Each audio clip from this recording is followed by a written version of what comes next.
next year they just kind of made the decision to go do other stuff. And well, good for them. I mean, Bristol's, I think that's a good thing. Bristol's can be, I think she's 4 or 5, 4 or 5 right now.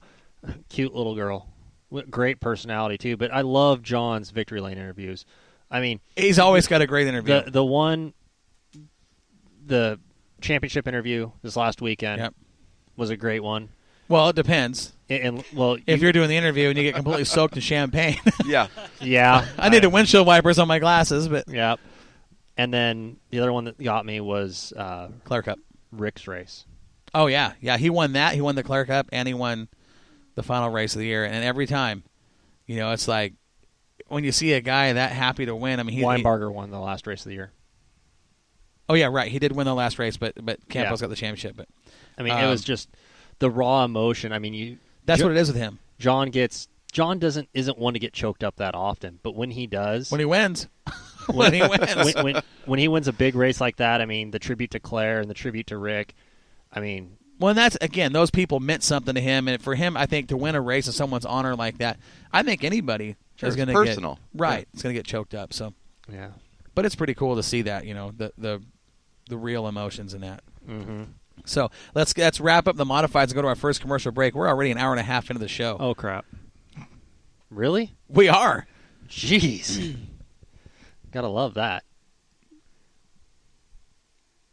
I thought we just wrapped up. Oh, we did. We did with Campos. All right. Are we hot? We're still all on. Right. Let's take. We obviously need a break here. We're going to take a break from here in Lebanon at the AMCO Transmissions Total Car Care Center. We'll be right back here on Northwest Dirt News.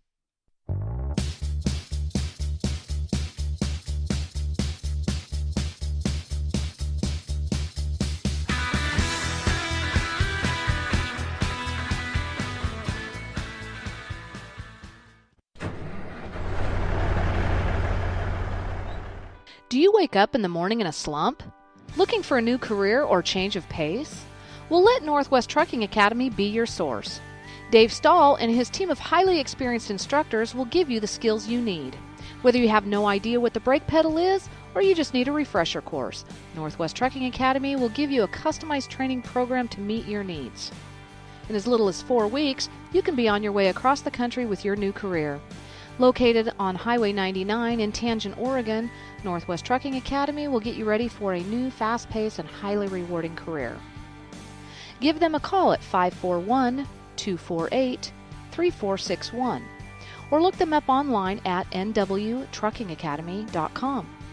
Classes start the first Monday of every month, and don't forget to use promo code MOXIE.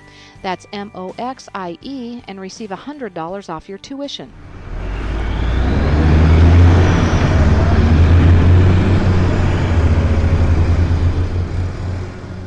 Jetstream Aqua Massage, located in the Heritage Mall, is your answer for the relaxation you've been looking for. Our massage beds will help you with stress, anxiety, increase circulation, muscle tension, improve sleep, pain reduction, decrease muscle spasms, increase your range of motion, and help with the everyday aches and pains of life. And at only $1 per minute, we'll save you time and money. 20 minutes in one of our machines is equal to 1 hour of traditional massage. We have gift certificates available for the perfect stocking stuffers. All TENS units are on sale now, and don't forget your BioFreeze. Jetstream Aqua Massage. It's not just a massage, it's an experience.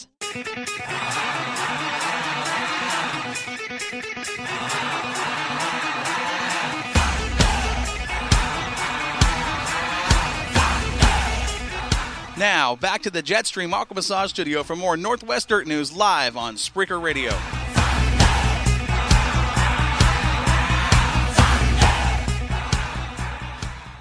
When you have a long segment like that and you go into a commercial break, it goes by in the blink of an eye. I know. We got up here and we were talking, Sam and I have known each other 20-plus years from the racetrack and talking about, him working at Pepsi, and he's been there for 20 years now, and he used to work real close with my brother-in-law that's not there anymore, but it's just funny how everything kind of ties together away from the racetrack, the friendships that are developed at the track, and you start learning about people, and it's a funny thing how it all works out. But. Oh, it is, and then you run into... Then I start talking to you one day, and lo and behold, I didn't know you were related to Michael, and Michael and I had worked together for years and years and years. Yeah. Small world stuff. It is. It's crazy. So we've gone through the modifieds. We still have late models to talk about at Willamette Speedway, and then we're going to move on with all kinds of stuff in this show. We've only got an hour and a half to do it. It's going to be crazy. And I guess Dom's taking an extended break. I don't know where Dom was. He was rebuilding the transmission. Yeah, he kind of smells like Dextron. That's transmission fluid for Chevys. The good stuff. Yeah, that's right. I'm back. Just how he says that. He's just like, I'm back. Totally chalant. Everybody was waiting, I'm sure. Nope, we weren't. We were talking. So where are we? We are. We're talking about late models Okay. at Willamette Speedway. We're going to talk about the top 10 in points and move on with all kinds of crazy stuff in this show. 10th place, the 61 car of Jerry Casey. Rookie driver jumping out, taking his car, converting it from a super sport over into a late model. Put on a show this year. I mean, I was there at every race except for the first race we had. I mean, there's a guy that he started putting it together. Well, that's really in the season. impressive because he went the opposite way that most people go. Right? Yeah. You know, most people take an old late model and turn it to super sport. I mean, that's pretty impressive. It really is. Todd Sieg took home 9th. 2 different cars he used this year. Made a car change about 75% way through the season. He got the new car. And it shows he figured that car out, though. yeah, he was really good in that car. He does it all himself. The one-man gang, Todd Sieg. Have you ever talked to... You guys have to sit down and talk to him sometime. He is the nicest guy. So laid back. Oh, yeah. Just completely laid back. I mean, they get him pumped up.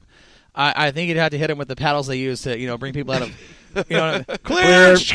I mean, the guy is just like cool as a cucumber. He's one of those guys, and I think that's a good thing to have as a personality in a race car because you don't get emotional and do crazy things. Well, I hear his old car is sold. It is sold. Did you hear who bought that? Yeah, I did. Who bought it? I'm not saying it on the air. Dom, you want to? Nope. I'll say it. I'm not afraid. He's big, but I'm not afraid of him. I'm afraid of his wife. He's the nicest guy in the world. You don't have to be afraid of him. Maybe I shouldn't say anything. I wouldn't. You wouldn't? I wouldn't. I mean, you could go out there and say Steve Moore bought it, but well, no, 'cause that's not true. You're lying to people. I'm not lying to anybody. Steve Moore didn't buy that car. Maybe I bought it. Maybe you did. I didn't. You didn't. That's really why Warren's not here. He bought a car. He's getting ready for Bakersfield. Yep. That's what's going on. Warren Simpson's be running that car at the Bud Nationals. Yeah, I'm not afraid of him. You're not? Warren? Oh, I wouldn't be afraid of Warren. He just, that guy wouldn't hurt anybody. I'm no, sure that car, he's listening. The car was actually purchased by Ryan Emery. Ryan bought a late model. Yeah? Ryan's going to run a late model. That's what I'm hearing. It'll be interesting to see what he does. He came on the sportsman car. I mean, what's that? In 4 years, that's 4 different classes for him? I would make that car a super sport. That's what I would do, too. That class looks like so much fun anyways. Doesn't Who wouldn't it? want Oh, to yeah. run super sports, That is a cool class of cars. I think if I was him, I would make that car a super sport and put the board on it. And, he's already familiar with those slick tires. And I just didn't want to nose. Right, yeah. I just didn't want to say anything because I didn't know if he wanted everybody to know. But I guess it's probably common knowledge by now. Well, it is now. We just told everybody. I'm sure we'll know in a minute from Tracy. She says, yikes. Joel's in trouble. We were just kidding. He really didn't buy that car. Yeah, we're just I kidding. know. He's good with it. But 8th place went to Darren Koffel. See, I thought Darren would be. He did leave for a little while. He won a couple races down at Cottage Grove and popped in and out. I was surprised when I saw that he was 8th in points. Because he had actually a pretty good year. He really did. And the car was fast. That Every time I XR1. saw him, man, that thing was fast. That XR1 chassis is impressive. It really is. He popped in and out. He missed 2 races. But he was also one of those guys that his luck kind of was a roller coaster this year. Well, look at that. Not last week, but the week before was the car to beat. Hands down, the car to beat. And finished 3rd because 2 of these young kids behind him, Tanner and Weinbarger, got by him and finished 1-2. Well, and then look at that night where he got his nose sticker ended up on Bryson James' car in turn 4. Yeah. And you couldn't get it off because it was a hard transfer. The car was up on his side. I mean, you can see the all underneath of the car from the Moxie Tower. It was, but then you look at the night that he won. The night that he won, the car looked like it was just absolutely perfect. Mm-hmm. I mean, it was like Darren Koffel in 94. Just smooth and fast and going forward and, championship Darren Koffel. And when I saw him win in that car that night, I knew, okay, he's going to be fast. And he was fast in that car all year. And when a guy unloads a car out of the box and says it's the best race car he's ever been in, and he's going to fine-tune it from there, and he's got 3 championships to his credit over his career, that's kind of a scary thing for the competition. I mean, I know he's got a lot of age on some of these younger guys coming up, but I think that works to your advantage. Experience is everything. Experience is a lot. And that car, it just looked bad fast every time it was out there. It did. And very, very smooth. That's the thing watching that car, just the setup. The car just looked like it was floating. That's a good race car. Very balanced. Very. Looked very balanced. Well, and look at the twin to that, Tomas Hunsker in the 38. He was right ahead of Darren. It was at 7th in points. Only 23 points separated those two guys. And they're the same 13 points. XR1 chassis. XR1 rockets. And those cars are working so well right now. I feel bad. I feel bad for Hunsker because there's a guy that couldn't buy luck if it was on a shelf. Again, kind of like going back to kind of the year you had, Sam. If something happened, it happened with him right there. Or, it got collected. It was just one of those deals where 90% of the time it wasn't his fault. But it happened and he was there, and it was – you hate seeing that for a guy, especially a guy that is – that 38 car is fast.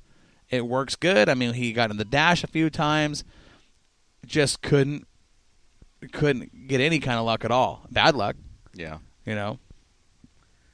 Let's see here. 6th place, the veteran Randy Boyd. Okay.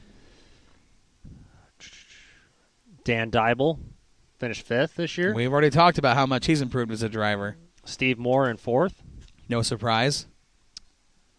Then we get up to the young guns. Here we go. The kids we talked about all year. Bryson James finished in 3rd place with 584 points. Sat out the last 2 races of the season, had a fill-in driver. 2nd place in points, the 111 of Joey Tanner, 595 points, 11 more than James. Mm-hmm. Why don't you take it home, Corey? Oh, my. So, your 2017 Willamette Speedway late model champion, I think he had, I want to say, 7 wins. Am I right when I say 7? 6. 6 wins over the course of the season was the Superman car of Colin Weinbarger. Those guys have got their program put together. Eddie Day, Brad Newsom, Scott Weinbarger, Colin, the communication. Have you guys ever watched these guys in the pits? They're very organized, methodical. Very. The communication amongst the 4 of them, too, I think is a key element to the success of that Superman team. Those guys are talking. They're working on the car. They're talking all the time, set up, watching track conditions. You'll see Eddie when he's at the track, watching that racetrack, learning, watching what it's doing. He's a former driver. He knows what it takes to put these cars together to hook up on the racetrack, and he takes what he sees, along with Scott Weinbarger and Brad Newsom. They get back in the pit area, and they start talking. And the 4 of them communicate, and I think that's why their package is so good. You got a lot of people working together on the same page. That's tough to beat. It really is. You look at the year that Colin had, 6 wins in the late model. I think he had 8 in the modified, didn't he?